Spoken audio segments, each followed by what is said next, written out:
and gentlemen, the President of the United States, Donald J. Trump, and First Lady Melania Trump, accompanied by their Majesties, King Charles III and Queen Camilla.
Thank you very much, please.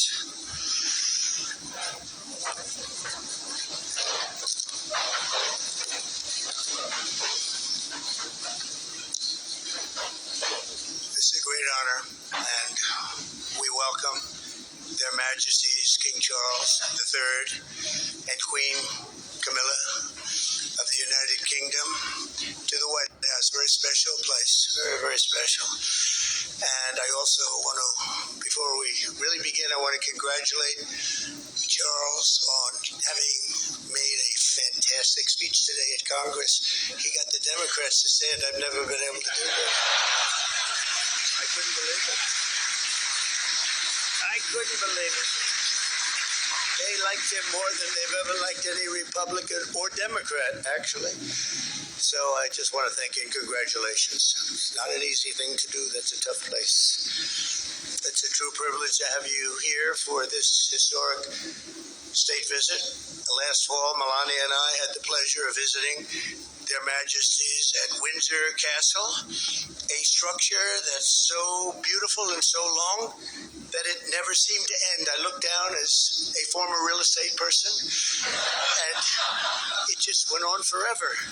And it was built by a gentleman named William the Conqueror in the year 1070. And I asked the king, I said, was he a nice man, William the Conqueror? He said, I tend to doubt it. I don't think so. When they call you William the Conqueror, generally speaking, you're not going to be too nice, but he must have been something, because it was nothing like I've ever seen Windsor Castle. But tonight in return, we are really doing something that's very special. We're preparing to celebrate the 250th anniversary of our Declaration of Independence, a big time in our country, very big time.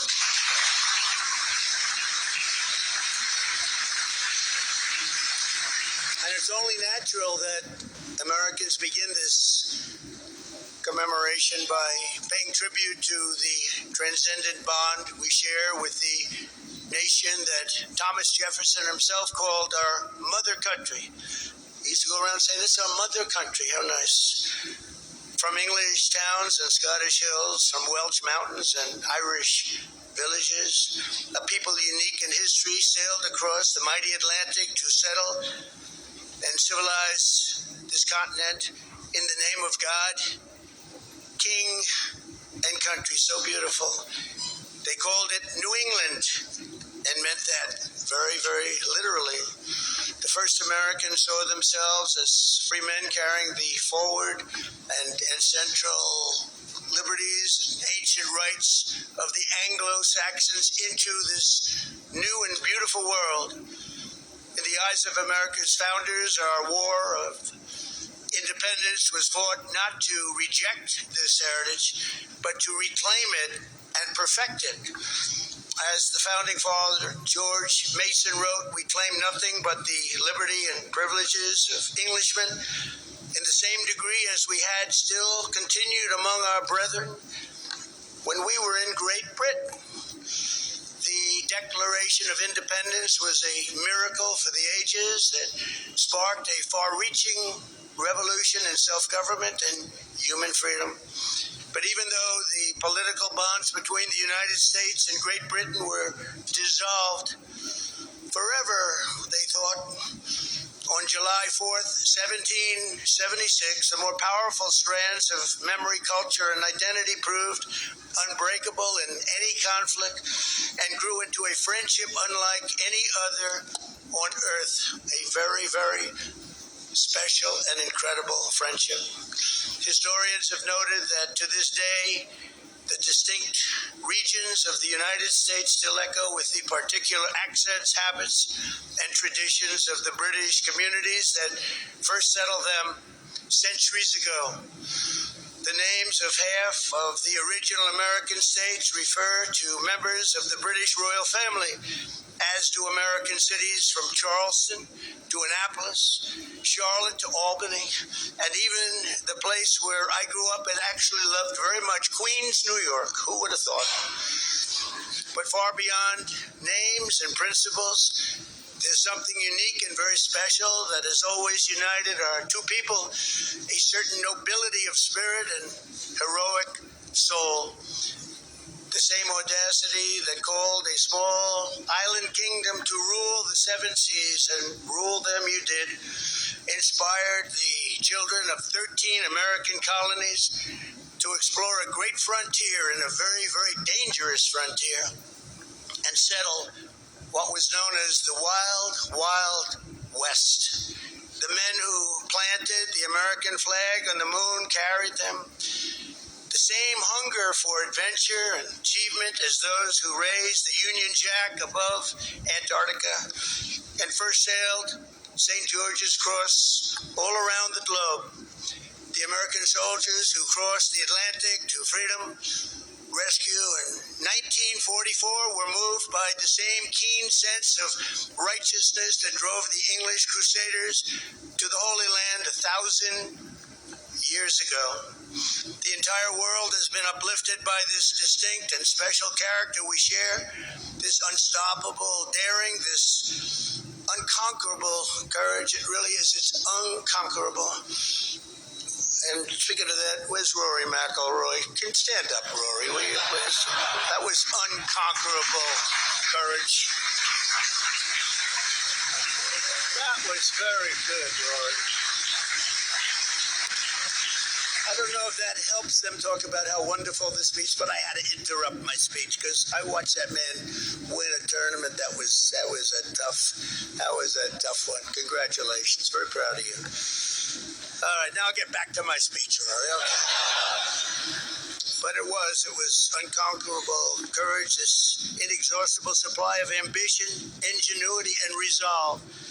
From the trenches of World War I to the beaches of Normandy, from the frozen hills of Korea to the scorching sands of North Africa and the Middle East. And we're doing a little Middle East work right now, too, if you might know. And we're doing very well. We have militarily defeated that particular opponent, and we're never going to let that opponent ever, Charles agrees with me, even more than I do, we're never going to let that opponent have a nuclear weapon. They know that, and they've known it right now very powerfully. But our countries have stood together, defiant and triumphant against the forces of communism, fascism, and tyranny. Together we have expanded the reaches of human knowledge and endeavored always to make this world safer, more prosperous, more just, and more free. Ours is a treasured friendship, an eternal bond, and a true story of extraordinary heroism and skill. A lot of skill, tremendous skill. History has known no more powerful force than the combination of American patriotism and British pride. The British Empire that began here in America certainly did not end here. The sons and daughters of the British Isles went on to found more countries and spread more civilization than any nation before. They built an English-speaking world upon which the sun never sets and provided an example to which free people will always turn and always turn. They have such love and such respect. Today, most of Britain's former colonies have no idea what they truly owe to this towering legacy of law, liberty, and British custom that they were given. We were given that, and it was a great, great gift. Tonight, on the eve of our 250th year of cherished independence, we turn to the sovereign embodiment of our British heritage and say sincerely thank you to our friends, the United Kingdom, for the richest inheritance that any nation has ever given to another. May our two countries stand together forever for liberty, for justice, and for the glory of God. Ladies and gentlemen, I offer a toast to 250 years of American freedom, and very importantly, to a great man, His Majesty, King Charles III. Thank you very much.